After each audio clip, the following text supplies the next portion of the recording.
serving up a warm dish of the Triad's culinary fare, here's your weekly helping of food, news, and views. This is the man who ate the town.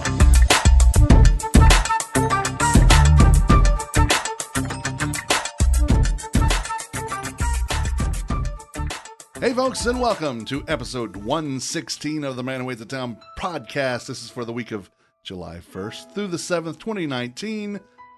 My name is Tim Beeman. My name's Ray Morgan. And we're opening the recipe box. We are recording this episode of the Man Who Ate the Town at the lab at Industry Hill. It is a repurposed building on North Chestnut Street in the old warehouse district of downtown Winston-Salem. Industry Hill itself hosts a lot of cool things: restaurants, chocolatiers, breweries, entertainment complexes, a high-end stereo shop, which was awesome, I must say, a bouldering facility, and, of course, us here at the lab. The coolest. At Industry Hill. Find out more by visiting industryhill.com or checking out their Instagram page. All right, so the Hutch and Harris saga continues and then comes to an abysmal, abrupt end. Yeah. So the last time on this podcast, we talked about the down but not out story of due to unforeseen circumstances with Hutch and Harris saying they're going to be back to what made them great to begin with. This past week, however, the restaurant threw up its arms and closed up shop for good without warning to its employees. Now, I don't know if that's exactly true. I mean, the temporary shutdown of Hutch and Harris's dining room 2 weeks before and the we might be closing the sidebar too should have been a little warning, I think. Should have been a giant warning. Yeah, so Greg Richardson, the owner of Hutch and Harris, said that he had taken his hand off the wheel and gotten away from him. Take the wheel. Well, according to Michael Hastings, Richardson said there's really several factors. There's a lot of new competition, which is true. Yeah. There's the business 40 and closing. Yeah, that was true. It did close. It did actually close. Yeah, and everybody's struggling. I don't necessarily agree with that part. Again, I go back to the unforeseen circumstances. I believe him that he thought he would be able to keep it open. But what changed? What was the original unforeseen circumstances? I'm still wanting to know that. That's just because you're an inquiring mind. Yeah, that's true. And it's just a buzzword, I think. You know, unforeseen circumstances gives them a scapegoat to not have to explain anything. It's like irreconcilable differences. Yes. Well, what were those differences? Well, he was cheating on me and I didn't like it. Well, that's not irreconcilable differences. That's a dumbass that cheated on you. So, yeah. So the discussion here could be, what really can you get at Hutch and Harris that you can't get somewhere else in town that was at least as good and for a lower price? A napkin that says Hutch and Harris. This is true. Sidebar. But, yeah. I mean, they served alcohol, right? Yeah. Well, they're the only ones in town. Nobody else serves alcohol. Absolutely no one else on that block, even the next door and the person next door to that. And nor across the street. Yeah. And then the one just down from that, and then up from there, and over from that. Mm-hmm. Yeah. It'd be the only place in town you could do this thing. Okay, somebody throws out chicken pie. Well, the Tavern in Old Salem. Yeah. Maryland crab cakes. Willow's. King's Crab Shack. Finnegan's. Raw Bar. Catherine. Okay, well, maybe Catherine isn't cheaper, but it's darn good. Well, and then you've got Full Moon. Yeah. And King's it's not Crab downtown, Shack. But, still there are other options. Yeah, so most of the stuff on their menu is also at Jeffrey Adams, Foothills, Moselle's, Willow's, Sir Winston, and so on. Yep, there's a ton of choices. The few times I was there, the employees seemed to either not care or had some weird attitude. I can take someone having a bad day, but come on. Yeah. I think the sidebar, to me, was a desperation move. I don't know why I think that, but it's just a gut feeling. So I'm sad to see any locally owned business go, as I've always said, especially one that was there before the Renaissance of downtown. Right. They were a staple for a long time. They were. But you had to evolve. Your competition came in and changed your landscape. Absolutely. And you didn't change anything other than adding the sidebar. That's not a landscape change. No, absolutely not. I hate that the employees lost their jobs. I am glad to see that a lot of the other restaurants locally are actively seeking the Hutch employees. Oh, I heard, Sir Winston said they would interview anybody on the spot. Come in. Yeah, yes, absolutely. So clearly there are other places in town that can use them, that would be thrilled to have them. Yeah. So maybe that will end up being a better thing for them. I hope so. I did notice in Hastings' article that the owner said that he paid everybody in cash for their last check. Yeah. Not a check. Giving them cash. Because there had been people who were, and this is hearsay, and you can't. There's nothing to corroborate this story, but people were saying that his checks were bouncing all over town. So he brought cash. So he brought cash just to shut some people up, probably. Yeah. That kind of thing, I don't necessarily want to know. I don't want to know that he was. I mean, that's between him and the people he wrote the checks to. Mm-hmm. It doesn't need to be public knowledge, because what good does that do? Not much. None. Not much. It perpetuates the already negative connotation that he's going to have to deal with Hutch and Harris anyway. Yeah. So now we've got an open spot downtown. Right. We'll talk about that in a minute. Moselles has hired a big name to the local food biz as their chef de cuisine. Graham Heaton is the new chef de cuisine, which means that he's Chef Jay Pierce's number one guy. They were looking for a sous chef who is generally the number two guy, but because Chef Heaton has so much experience with both his own restaurants and helping big name places, they bumped his title to Chef de Cuisine. Congratulations to Jennifer Smith, the owner of Moselles, Chefs Pierce and Heaton on this awesome announcement. Moselles also released their summer menu this past week, items such as brick half chicken that's served with cucumber tomato salad. I love a good cucumber tomato salad. I like the vinegar aspect. So this is the new chefs showing off their new menu. Yes. Well, Jay Pierce has been there for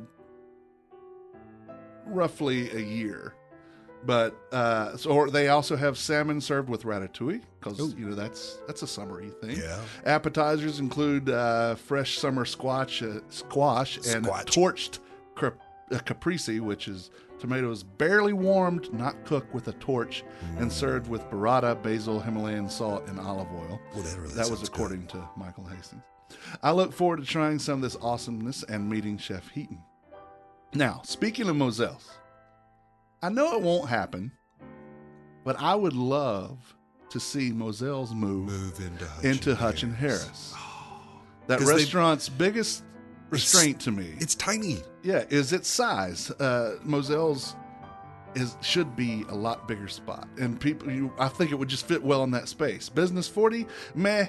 Moselles is on the same street, more rural side of it actually, and it's always busy. People would go to that location for Moselles food, so if Moselles moved, I think they would still go there. I think so. If Moselles did move, how about Brittany moving Humblebee's shop into Moselles? And here's the kicker. Getting street frontage. Yeah, absolutely. And like quadrupling her space. And here's the kicker, I think. What could go in the current Humblebee shop? How about Salem's Biffles? Oh, I love the way you're redesigning downtown. Yeah, people already flock to that location for Brittany, and Brittany has a bigger storefront and ability to do more. Salem doesn't need a whole lot of space. Right.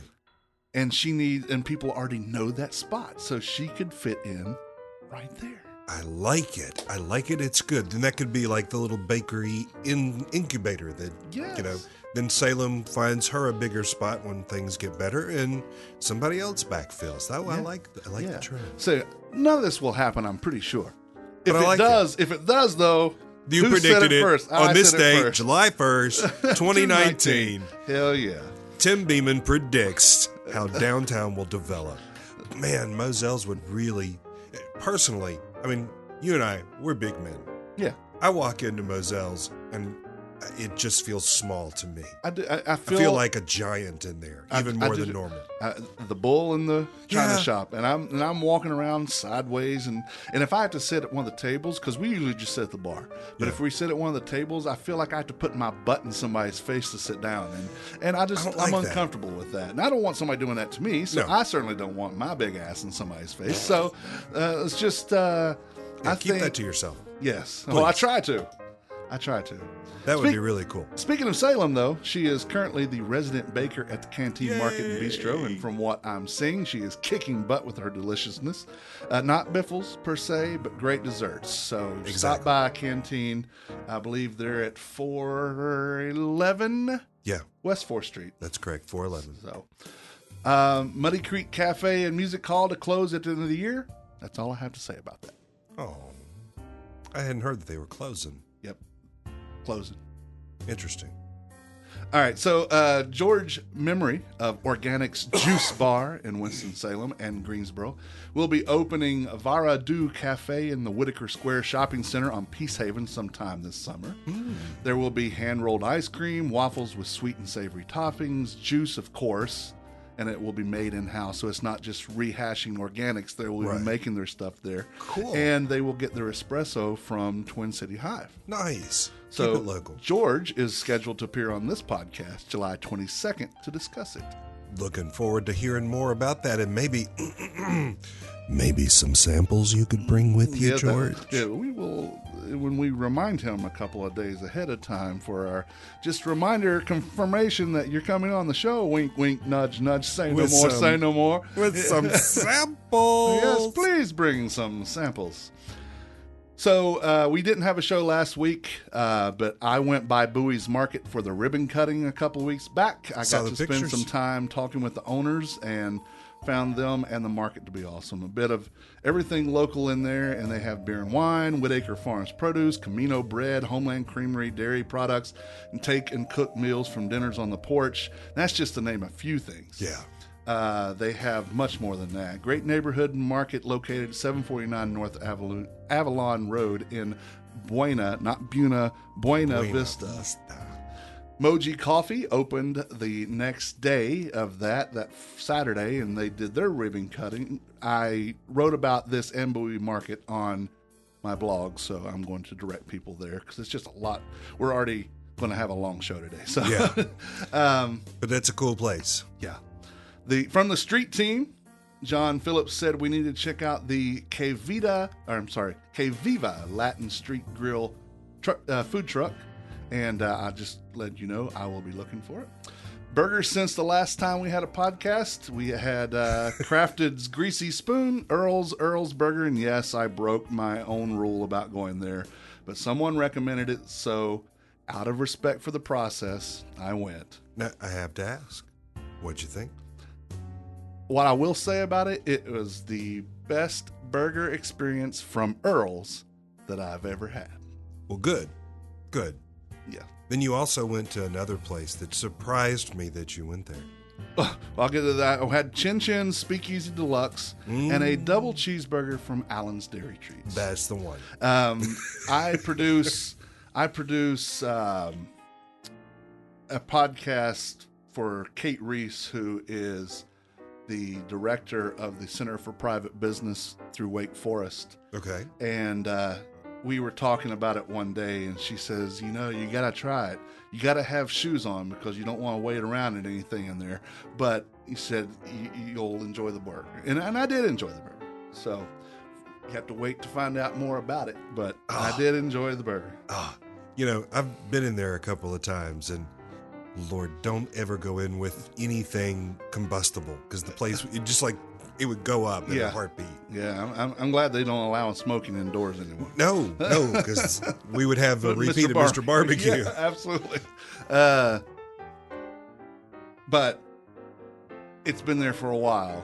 Was it a Dairy Queen? You can tell. Yeah, it's got that distinctive design. But I'm telling you what, a double cheeseburger, fries, a drink, and a sundae for less than $7. What? Yeah. All that for less than $7. A double cheeseburger. Not just a single. Not just a single. A double. Absolutely. And it was what, a half pound? 2/4 pounds? Yeah. Wow. Something like that. That's good. It was a decent burger. It was certainly worth going. See, there you go. Yeah. That's what we were looking for. Was it worth going? It certainly was. It was. All right, it's time for our Getting in Your Business section here. We have with us today Eileen Ayuso, the executive director of the Shalom Project, and welcome to our show. Well, thank you. Glad to be here. Glad to have you. So, Ray, I'm going to actually let you run the interview because you are very close to this project. I am very close to the Shalom Project. I've been volunteering there for a while. So tell us about the Big Chill. What's coming up for this year? So the Shalom Project has two big fundraisers a year, and this is the second one for the year. It's called The Big Chill. It's our 11th year, consecutive year of hosting this. It's always during National Ice Cream Week, and so it's the third Sunday in July. This year it'll be July 21st. We run it in probably the hottest time of the day, but it's the fun. That's part of the fun. It's from 3 to 6 at Sunday afternoon, and we'll have lots of homemade ice cream. Competitors will include a restaurant division as well as other faith-based organizations and social organizations that come together and make homemade ice cream for anyone that comes to sample for free. That's pretty cool. Yeah. And the restaurant that's division, a pun. It is. It is pretty cool. It was. But now, the restaurant division, that's new for this year, isn't it? Yes, we've never had a restaurant division, and we purposely went and sought restaurants that weren't professional ice cream makers. We have a lot of great restaurants in town that make ice cream, but we wanted to have the amateurs come out and try their hand at ice cream making. And so we've got a couple of good restaurants doing that this year on our behalf. That's exciting. Yeah. So what else is going to be happening that day? So at the same time, we'll have 3 great bands. We'll have the Big Brown Hunter will play. We'll have the GBs and Foxter, which is an indie rock band. They played for us last year, and so that was a lot of fun. They'll each play for an hour on the big stage at Bailey Park. And so that's a big feature. Another big feature is that we'll have 3 food trucks.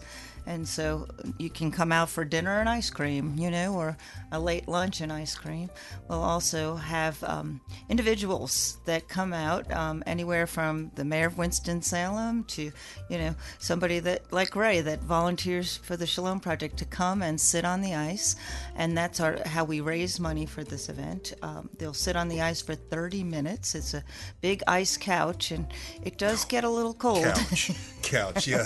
There's a euphemism. It's not very couch-like, other than its shape. Yes, exactly. And so they'll sit on the ice and ask for friends to come and pay their way off the ice. And so that's how we make money. So it's a lot of fun going on in the background. I remember that it took quite some time for my butt to thaw out. Yes, we've had Rabbi Mark has come more than once with ski pants, and we've had people also attend with bicycle shorts just to protect themselves as they sit on the ice. So, it does penetrate, even with a little bit of plastic and a towel down. And I have done that one of the times in Grace Court. Yeah. Yes. Because last year was the first time we'd ever done this at Bailey Park. Yeah, we moved to Bailey Park. We were outgrowing Grace Court Park. It was a nice atmosphere, but it definitely was not conducive for as large as the event has gotten. We have about 7,000 people already interested in attending, so it'll be a lot of fun to see who shows up and just people that walk by and are visiting downtown just stroll through and they get to enjoy it as well. I noticed last year that was something different that we had seen when we moved it to Bailey Park, is that more people just showed up. It's like, what is this that's going on? Where we didn't have that so much at Grace Court. Exactly. And what we really are trying to pump up this year is to connect the name The Big Chill to the Shalom Project. Although it's been going on for 10 years, people that walk off the street may not know what its purpose is except for another festival in Winston-Salem. So we're really trying to promote throughout the venue what the Shalom Project is and what the Shalom Project does. Well, give us a little bit of that background. So Shalom Project is a nonprofit umbrella that's been organized in 2006, and we really started and got our feet running on 2008. Our services that were for the community started as much as 15 years ago before we even incorporated as a nonprofit. But what we do is we help people with to feel whole. That's what shalom means, is that if you don't have food or you don't have shelter or clothing or you're sick, you're not going to feel whole. So shalom meaning wholeness is we try to fill those gaps for people in our community that might need a little extra food or need clothing or need medical care. So those are 3 programs that we do and that help people in those places. We also started looking at poverty a couple of years ago, just really seriously looking at the impoverished community in and around Winston-Salem, saying, what can we do to affect that situation? And so we've started 2 programs in the last 10 years as well. the Flourish program, which walks along female heads of households and that are in poverty, and has programming for them and their children to help them step up out of poverty, to lead their way up out of poverty. And we form a supportive community around them with people in the community to help them do that and to make that journey. And so we believe that if we can help a female head of household step up out of poverty, that her children will come along and we will make a dent in generational poverty. We also did something for our community, particularly around Peters Creek Parkway. From the ballpark to Silas Creek, Peters Creek Parkway, we noticed that both sides of what we call the slopes of Peters Creek Parkway were impoverished communities, and the services that were close to where these people lived were almost nothing that was amenable for somebody that lived in poverty. So we were looking to affect that area and bring some services to the community. And one of the things we've just recently done is bought the budget in. Wow, that's huge. Yes, and so with the help of the county and the city and a private foundation, we were able to purchase the property, and our goal is to demolish it and put up 74 affordable housing units. So people that work in downtown Winston-Salem can afford to live close to where they work. We've talked about that on this podcast, that there's no place downtown Right. that's really affordable. No. They've The gentrification. yeah. And drove everybody truly, out. you know, one of my best friends and business partners is in the apartment community, the association for the local apartments, the Piedmont Triad Apartment Association. And the term affordable housing is hard to, they like to use something different, and I can't remember what it was, but I mean, if what you guys are doing is a whole different ballgame, but people are talking about, well, can't they build affordable housing? Well, it costs the same amount to build affordable housing as it does to build major housing. So Yes. the developers generally are like, well, I'm going to get my money back, Yes. and they can sell it for high dollars. But what you guys are looking to do is, with intent, provide a lower cost alternative. That's not some shack and that, you know, can get these people, you know, something to feel good about. Again, feel whole. Yeah, so what you're talking about is that there's no profit in affordable housing, unfortunately. Absolutely. Because what we plan to do is charge people what they call affordable for us is no one will pay more than 30% of the average median income for rent. And so we're upwards of 15,000 units short of affordable housing in and around Winston-Salem. And so what happens is that people are not homeless as a result of that, but they may be spending as much as 60 to 70% of their income on their housing. Yeah. And so therefore are leaning into other services because they can't afford the food they might need or the medicine they might need or those other things. So to really affect, you know, and to, you know, make a dent in poverty, you really have to. Because the first priority Affect is that. shelter. Yes. Nobody wants to be out on the street. So that project is underway. We're at Kelly Mitter, who is our board chair for Peters Creek Community Initiative, has said we're at halftime.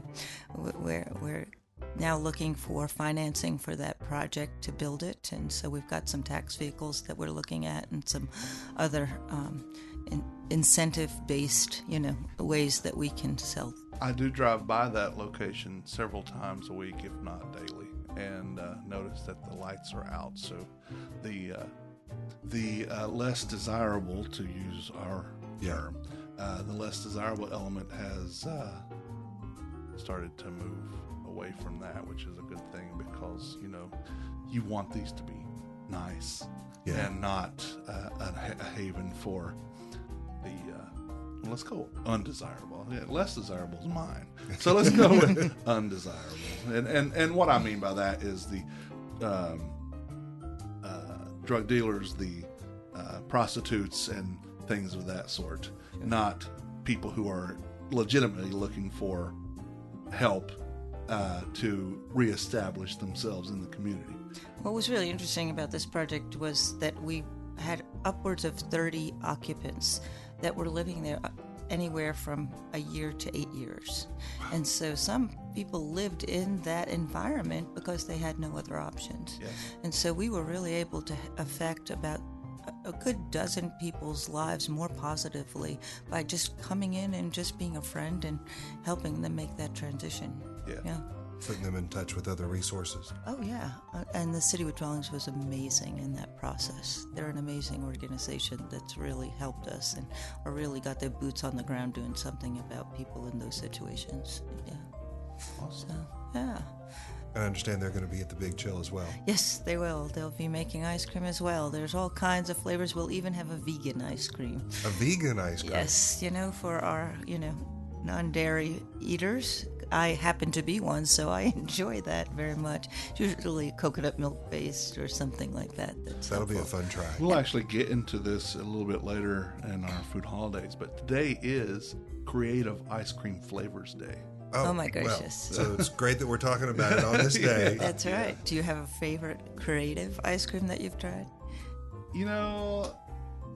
My two favorites, one is not creative at all. It's probably the most basic of all of them. I love vanilla. I'm a huge vanilla ice cream fan because you can affect it your own way. That's right. And I like salted caramel. That's my good. new favorite is salted caramel. Yeah. Basil ice cream. Yeah, strawberry basil I've tried. That's very good. Cumberland Cafe that used to be here in town made a basil ice cream, and it was so good. There was I'd never had it with strawberries, but that would be I gotta and try just that. a little bit of balsamic on it too. Yes. Yes. Oddly enough, the balsamic works. Yeah. About 4 years ago, I was barking an event for Gotta Be NC in Raleigh, and I know I said the words pimento cheese ice cream at least 4,000 times that weekend. Oh. And people are like, that sounds gross. I said, do you like pimento cheese? They said, well, yeah. I said, just think of it very cold. Because I had it, and it was very good. It was made by Blue Ridge Ice Cream here before they got bought out by Dewey's, and then once they got bought out by Dewey's, they continued to make that. So, wow. It's a good one. Yeah. I may have to try it. Yeah, I mean, just do you really, like if you like pimento cheese, and you think the ice cream part sounds gross, just think that you're eating pimento cheese ice cold, and that's what you got, and that's exactly what it tastes like. It was just very, very cold pimento cheese, but it had the stuff that you needed for the ice cream. So Interesting. It was very interesting. I'll have to just take your word for that, because I'm not a pimento cheese fan to begin with. Shame on you, Ray. I know. I'm not a true Southern boy. I must say, because I'm not from the South, but you are. I am. I was born about as far south as you go.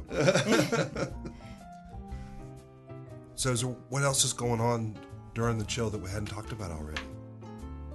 Louisiana Tea's coming, and they're going to do a chilling station. So there'll be a rocking chair and a mister, and they're bringing, I think, upwards of 3,000 bottles of free tea to give out. Wow. Food Lion has come on board again to supplement with full handouts of ice cream pops and different things that they have. I remember that last year. I got me an ice cream sandwich. It was good. Yes. So there's going to be some basic stuff. We have a kids area and lots of, face painting and games and those kind of things for children that keep them, busy, but also, just keeps parents, it's another draw for families to come and be there and stuff. Now, did I hear right that we're taking the entire park this year? We are. Last year we started with just the upper part of the park, and now we're going to take the whole bottom part of the park, and we've rented a huge tent from Hoosier, so our people that are making the ice cream will have a little shade over their head because it is unshaded down there. So, yeah, it's a nice event. You can get your taste of ice cream and then go listen to good music and have some food off a food truck. Hoots Beer will be there, so you can purchase a couple of beers if you'd like. And so, I saw the tin cup on your sheet that I looked at earlier, and they have their little ice cream, the soft serve ice cream station over to the side now. And people were talking about it. It was funny that they were getting it, and as soon as because it was so hot this week, that as soon as they got it, it was just running down their hand. So they were trying to eat it as fast as they could. Brain freeze was kicking in. They actually had to go to the fountain to wash their hands off. Yeah, oh man. Hopefully it won't be that hot. Yeah, on let's July hope not, 21st. So as long, and there is a rain venue for it. We do, the Millennium Center just offers us their space to move indoors should we need to do that if it's raining. We've really been lucky. It's more warm, but we've even had some nice, just warm but breezy days. So you just can't predict it. It's exciting to see how this has grown. Oh yes. From its Grace Court days to now, not just part of Bailey Park, but the whole thing. Yeah, it's been a really exciting development. I started as the first executive director in 2008, and I left to do some other work, and have come back last February to take on my old job again as executive director. So it was really fun to see the growth of it, and I was the one that kind of pushed us to Bailey Park, seeing the opportunity. It's just a great venue for the community, and I think it just draws people not even knowing what the organization is or what the event is, and just helps people learn a little bit more about us and what we do. Well, we didn't have that venue back in 2008 when you were really getting things started. That's exactly right. It's exactly right. So it's a good place to be. I'm excited about it. So, like you said, this is a free event. Yes. But that doesn't mean that they can't donate while they're there. There'll be a donation spot at each one of the ice cream sample stations, and that's a way to vote for your favorite ice cream. So if you like a really good ice cream and you want that person to win our prizes, we have first, second, and third for both restaurant category and for individual social organizations. You can just put a couple of dollars in there, or you can get one of us off the ice. I will be sitting on the ice. I historically have made some of the most money, but this year I'm starting slow, so I could really use some help getting off that ice this year. And so if anybody would like to donate, they can go to the shalomprojectnc.org and just pick any of one of us ice sitters and donate towards us. You might find a friend, and you might be surprised that they too would be sitting on the ice to help this organization raise some money. Awesome. Yeah. So tell us again the date. So it's Sunday, July 21st at 3 o'clock, and it runs from 3 to 6, and it's, you come when you can. The order of music, I think, will be GB's, Foxter, and then Big Ron Hunter will close out the afternoon. So did you say DB's or GB's? GB's, yeah, Okay. the GB's. Okay. I'm going to say the DB's. That's a big name right there. Yeah. That's Pete Holsapple and Chris Stamey, both Winston-Salem natives that made it big about the same time Mitch Easter and Let's Active was playing. So yeah. Oh, wow. But Big Ron, man, if you've never heard him play, he's the happy blues man. He is such a vibrant personality, and his music is just infectious. Yeah. GB's are like 60s, 70s, so it's like kind of, fun, early rock years. Yeah. A lot of good music and dancing if you want to. I mean, that's always on the table, So there's plenty of room for dancing last year. That's all right. So taking over the whole park will even give us more space, which will feel more comfortable. Yeah. That's really exciting. Yeah. Thanks for coming on and giving us an update about what's happening. Well, thank you. Thanks for having me. Once again, thank you to Eileen Ayuso, Thanks, Executive Eileen. Director of the Shalom Project, for stopping by and talking about the Big Chill and other projects that Shalom Project has. Some really cool stuff going on. All right, food holidays for today. It is the 1st of July. It's Early Bird Day. Okay. So people who get up early. Oh, wow. Okay. We needed that? Yeah, I guess we did. It's been celebrated July 1st for like 35 years. Wow. Is it, celebrated with worms? I don't know. Seems like it maybe should be. Yeah, I'm sure Some they night got crawlers. the worms. Yeah. Yeah. All right, it's National Ginger Snap Day, and as I mentioned snap. As I mentioned during our interview with Eileen, it is Creative Ice Cream Flavors Day. We don't have to rehash that because then I'm just going to be hungry. Yes, let's not do that. We'll just move on. In 1910, on the 1st, Ward Baking Company of Chicago, Illinois, opened the first completely automated bread plant in the United States. No human hands, just machines. Just machines. Okay. Fully, completely automated. Very cool. In 1953, on the 1st, Cheese Whiz was introduced nationwide by Kraft. And the nation as a whole gained weight. Yes, and I have to say, I love Cheese Whiz. You have said that before. And Yeah. knowing that you really appreciate quality food made from quality local ingredients, that you would just squirt that chemically cheese stuff. You know, you can call it a guilty pleasure if you want, although I don't like You don't that feel term, guilty? because if I like it, I'm not guilty at all. I just like it, and I like it. Okay. The 2nd of July is National Anisette Day. Anisette is a liqueur that is anise, not anus, but anise flavored. Please, let's make sure that it's anise flavored. Is that chocolate water we have? In 1566, on the 2nd, Michel de Nostradame, or as we call him, Nostradamus, died. Some say he never saw it coming. Oh, ba-dum-bum.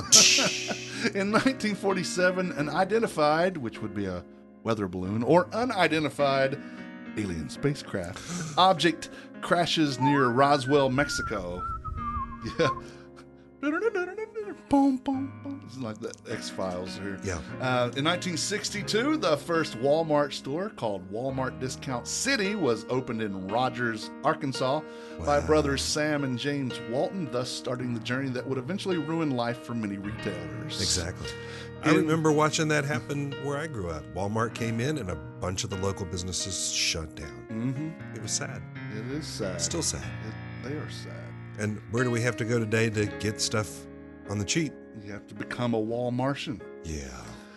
In 1982, Larry Walters used 45 helium-filled weather balloons tied to an aluminum lawn chair to ascend to 16,000 feet above Long Beach. Ooh. Several very perplexed commercial airline pilots reported seeing him sitting in his lawn chair in the sky. To the Long Beach airport, the FAA fined him $4,000, but later settled for just $1,500. Ooh. I want to know how he landed. That would be cold at 16,000 feet. Yeah. In a lawn chair. Did he have like Bermuda shorts on? Or? Exactly. Did you go up in a spacesuit? Did you take oxygen with you or what? Just sitting there in a lawn chair. But how did he get down? That's what I want to know. Did he just like pop one at a time and He's just got a little drop pea a little shooter. bit? Yeah, pop Boom, one. choo. Or did he have a parachute on his lawn chair? I just don't know. Yeah, yeah. Makes you wonder. Inquiring minds once again. In 1992, 10 years later, John Crosby, Canada's Minister of Fisheries and Oceans, ordered the closing of the Atlantic Northwest cod fishery for 2 years to conserve stocks. Some 40,000 Atlantic Canadians lost their jobs. But if we didn't do that, There would be no cod. they would have lost their Good job. cod. Where's all the fish? They would have lost their job one way or the other. Yes. So if they are in a cod fishery and they build a dam, is that a cod dam? Yeah, that's probably what it is. All right. So the 3rd of July, International Plastic Bag Free Day. It's dedicated to spreading the word that a plastic bag-free world is possible and that sound environmental alternatives to single-use plastic bags are available. It's also National Fried Clam Day, National Chocolate Wafer Day, Okay, I'm good with that one. National Eat Beans Day. Depends on the beans. Okay. I have some beans at home. At the home? At the home. At the new home. At the new home, yes. On the 3rd in 1924, Clarence Birdseye, with the financial backing of W. Hodges, W. Gamage, B. Jones, I.L. Rice, and J.J. Berry, founded the General Seafood Corporation. It was the birth of frozen food industry and eventually became Birdseye. I was going to say that sounded very familiar. On the 4th, obviously, is Independence Day. Da-na-na-na-na-na-na-na. So we didn't become a country then. That wasn't until a couple years later, but that's when we said, screw you, George V, we're not doing this anymore. Yeah, we're done.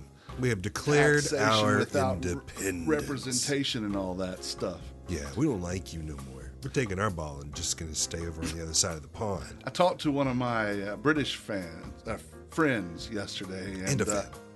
And a fan. And I wished his wife, who was American, happy 4th of July, and he just walked off. I said, the colonists still love you.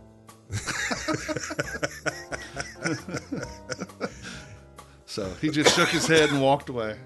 That's funny. The 4th, oddly enough, with Independence Day, is also National Barbecue Day, National Barbecued Spare Ribs Day, National Baked Beans Day, and for some reason, it's National Caesar Salad Day. What? Yeah. What? No. One of these things is not like the other. One of these things just don't belong.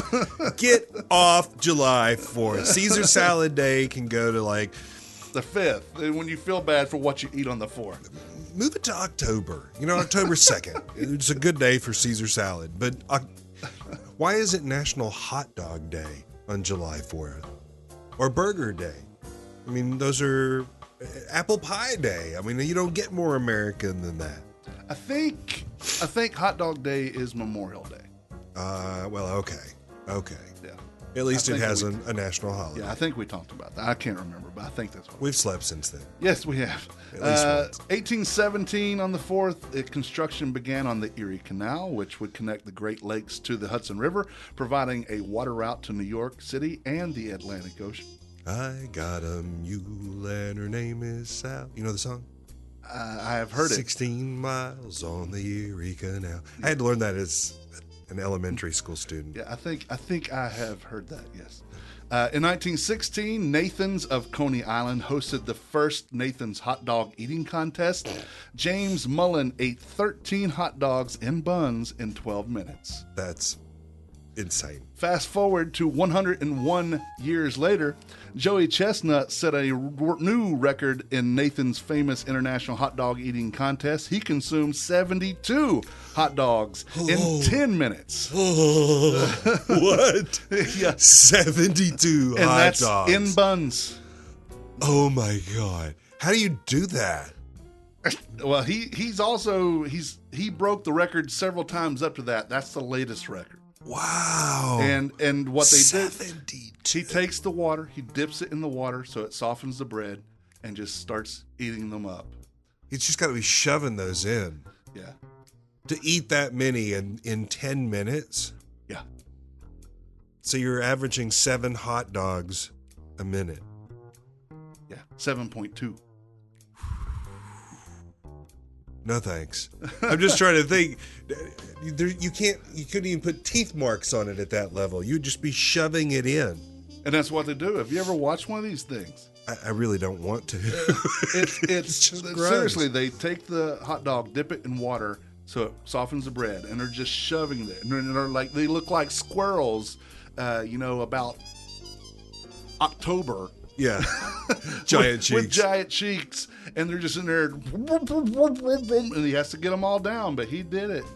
Yeah, I've watched one of them before, and I'm like, I don't have to see that. Then he spent the next 14 hours on the commode. Yeah, probably. Either throwing up or pooping. Oh, man. The 5th is National Apple Turnover Day. I'm good with apple And turnover. it's National Graham Cracker Day. And I know what you're thinking, Ray. Please, Tim, tell us s'more. In 1794, I'm full of it today. 1794, Sylvester Graham was born in West Suffield, Connecticut.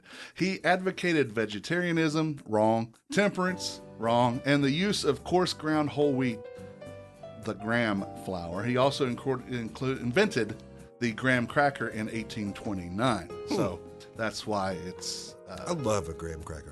I do too. A good cinnamon graham cracker in particular. I like the honey-made ones. Those are good. Really honey. But I mean, I get a pack of those. I can just sit there and eat the whole thing. Do you put peanut butter on them? Sometimes. Yeah. Sometimes I just, even if I just have some water or preferably a little milk. Yeah. And just eat them. Good broken up on ice cream too. Ooh, and they make really good pie crust. Yes, they do. That's why they call them graham crackers. Yeah. So Stephanie bought stuff for s'mores yesterday, and I'm like, I don't really care for s'mores. She goes, "What? I like all the components, Right. but I don't like toasted marshmallows. I like them, I guess, raw, whatever. Right.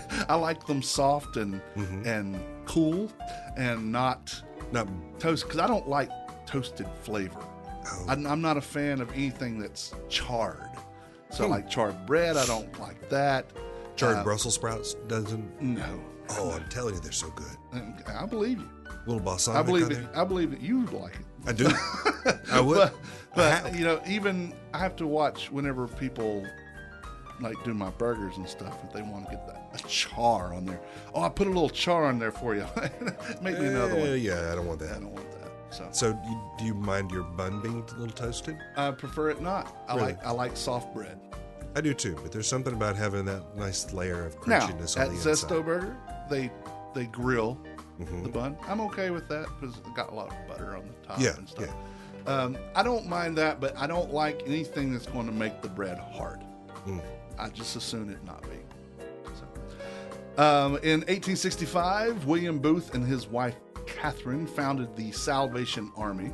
Well, Incidentally, this is not food related at all, but the White Stripes song "Seven Nation Army," dun, dun, dun, bum, bum, bum. dun, dun, dun, It dun. got its name because when Jack White was a child, he thought Salvation Army was Seven Nation Army. So that's where it came from. Cool. In 1946, on the 5th, the modern bikini swimwear designed by Louis Reard first appeared at a poolside fashion show in Paris, modeled by Micheline Bernardini. Thank you. Yes, thank you very much. Thank you so very much. 50 years later, in Tennessee, your home state, or where you grew up, Right. A record catfish weighing 111 pounds was caught with a rod and reel. Wow. On the exact same day, Dolly, the sheep, was born at the Roslin Institute in Edinburgh, Scotland. The first clone? The first animal clone from an adult animal. In 2006, Hello, Dolly. Hello, Dolly. 3 people in 2006 were arrested by the FBI for attempting to sell Coca-Cola trade secrets and recipes to Pepsi. Oh, yeah, that would be wrong. I believe it was Pepsi that turned them in. Really? You need to know about this. I mean, Pepsi and Coke, yes, they're rivals, but they're in this together. Right. So... I mean, between the two of them, they pretty well corner the market. Yeah. And there's a coalition by Pepsi, Coke, and Dr. Pepper, which would be Cadbury, who owns them, to reduce soft drinks in schools. Because that's a shit ton of sugar. Yeah. Really. So Well, the kids don't need that. no. Teachers don't need that in the kids. That's right. So the 6th of July is National Fried Chicken Day. I'm good. Oh, yeah. See, now that'll probably be one of the other things that we'll have to figure out. We've already known the burger thing. We're getting the summer of burger. Yeah. Where's the best fried chicken in town? You can do the winter of chicken. Winter of chicken. 1849 on the 6th, Minnesota's first brewery opened by Anthony Jorg in St. Paul. In 1886, Horlicks of Wisconsin offered the first malted milk for sale to the public. He developed the process to dehydrate milk and then patented it in 1883, calling it malted milk. The company originally produced a food for babies and invalids. I had to read that twice. I thought it said invalids. You invalid! You drink this malted milk. Drink this malted drink, would you? You are That invalid. could be shipped without spoiling. And then we got malted milk balls out of that. Yes. They're good because they had a lot of chocolate. Chocolate is good. I like what is it, Whoppers? Yeah. Yeah, I love exactly. those. On the 6th, in 1955, speaking of Nathan's of Coney Island, in New York, sold its 1 millionth hot dog. This has been the day for Nathan's. We've mentioned them 3 times now. This is true. On the 7th, National Strawberry Sundae Day. I like that. Yeah. Macaroni Day. Not together. No, no. And probably one you would like most of all the days we've done. Tell me. Chocolate Day. Yes. Yes. In 1550, the first chocolate arrived in Europe. Wow. Goes that far back? It does. In 1862, the first Land Grant Act was passed. Public lands were sold for agricultural education. This was the start of many state universities throughout the United States. What does that have to do with Chocolate Day? Nothing. Oh, I'm focused on Chocolate Day. I mean, you hit a home run with that one. I'm like, Chocolate Day, yes. Well, yes. the first chocolate arrived in Europe, so that was the Chocolate Day. Okay. In 1891, from the 7th, the Traveler's Check, CHEQUE, was patented. Like, interesting. We patent the Traveler's Check. Yeah, it's different. 1928, on the 7th, sliced bread was born. Otto Frederick Roeder. What was greater before then? Well, I don't know what was the greatest thing since wheel. sliced bread. Okay, Yeah. well, what was the greatest thing before? He spent many years working on bread slicing machine, beginning in 1912, and he finally perfected it in 1928. And the world's not been the same since. It's changed. In 1958, the first International House of Pancakes, or IHOP, opened at 4301 Riverside Drive in Toluca Lake, Los Angeles, California. Rudy Tooty, fresh and fruity. Have you seen their stupid commercials? You know, last year or year before last, they tried that High Hob, the International House of Burgers. Yeah. And nobody went with it. And now the commercial is, and people said they should stick with pancakes. So here's our pancakes and their burgers. And have this big mascot in this big dancing chicken go, it's a pancake! And it's so funny, but it's so dumb, and it just offends me that it's even there. Yeah, and they have Rudy Tooty fresh and fruity on the menu. They want adults to say Rudy Tooty fresh and fruity. I want to have the Rudy Tooty. Will that be the fresh and fruity version? I want the crap and shitty one, please. Oh well. That's a couple down on the menu. What did that? Okay, I'll take your regular pancakes. But they do a decent job for breakfast. I will say they do, and they do a decent job for a chain, I guess, anywhere. But I just assume not.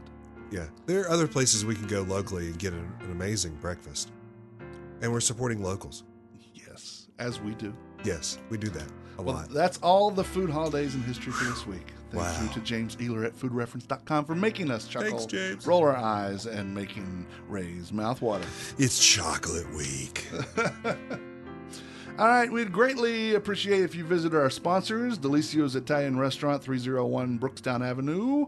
Delicio's is the go-to Italian in town. The go-to. It's my favorite Italian from my favorite Italian. They are fully ABC compliant. They're open till 9 o'clock Monday through Thursday and 10 o'clock Friday and Saturday. Check them out on Instagram and on the Facebook. The Facebook. Washington Brick and Provision Company is located 301 West 4th Street. You'll find a bit of everything there. Larry's Beans, Wolfie's Custard, eggs, milk, cheese, condiments, toiletries, peanut butter. Almost sounds like a grocery store. Not quite. You're right. But a lot better than a convenience store.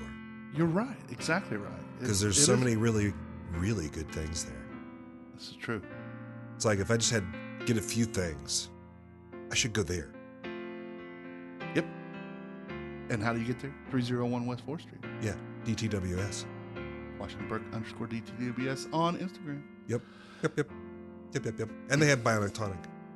They do. Thanks, Dennis. Yeah. It's wishful thinking, but for right now, still, Humblebee is located at 1003 Brookstown Avenue.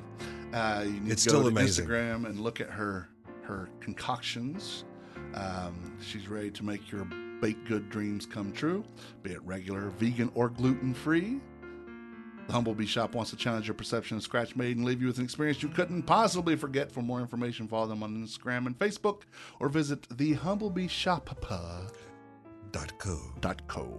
SHOPPE.co. The Man Who Ate the Town is part of the Less Desirables Podcast Network. Along with this podcast, you can listen to the Less Desirables, the Beer Dads, Fan Interference, and Apartment 5B. And you should. You can find all these podcasts and their latest episodes on the network directory and website, tldpodnetwork.com.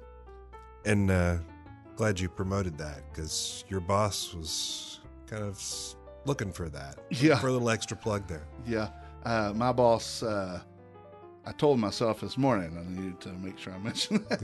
And this is a reminder that next week, the 8th of July, here in Winston-Salem, we will be doing a live remote from Yamas. And so we would love to see listeners come sit with us and talk with us at Yamas. That would be awesome. I don't know yet if we'll be on the street or inside. I'm thinking inside because I don't like being outside. Plus, it's... You don't like being outside. It's hot and there's bugs and sun. I don't like it. I want to be inside. Plus, there's construction across the way, so I think that would be... Noisy and harder to understand. So, Yamas, 3 So what o'clock. time should people... 3 o'clock. They should be there around 3. I'll probably get there about 2-ish to start setting some stuff up. Okay. So, around 3 o'clock, come to Yamas. Tell your boss, hey, I got to take a minute break. I got to run down the street. Bring your boss with you. Bring your boss, absolutely. Get you something to drink, a little snack, some desserts. Introduce them to the awesomeness that is Yamas. Right. So keep an eye on the blog and this podcast to find out more about the mood news. The food news, not nude news. Nude news. That's a different podcast. That's a whole different thing. Yeah. Food news and happenings around town. If you have any food news, send us an email if that's what you do. Tim@themanwhoatetown.com, or on Facebook, Instagram, or Twitter, Instant Messengers. Like us on Facebook. On Twitter, we are manwho8thetown. On Instagram, we are manwho8thetown. My name is Tim. My name's Ray. And we are closing the recipe box. Until next time, thank you for reading. Thank you for listening. Yamas! And bon appetit. The views and opinions stated by me or any of my guests are solely those of ours and do not necessarily reflect the opinions of our hosting companies, distributors, enemies, friends, or relatives. This podcast is copyrighted and cannot be reproduced or distributed without express written consent of the man who ate the town, that's me, and Such Limited Inc.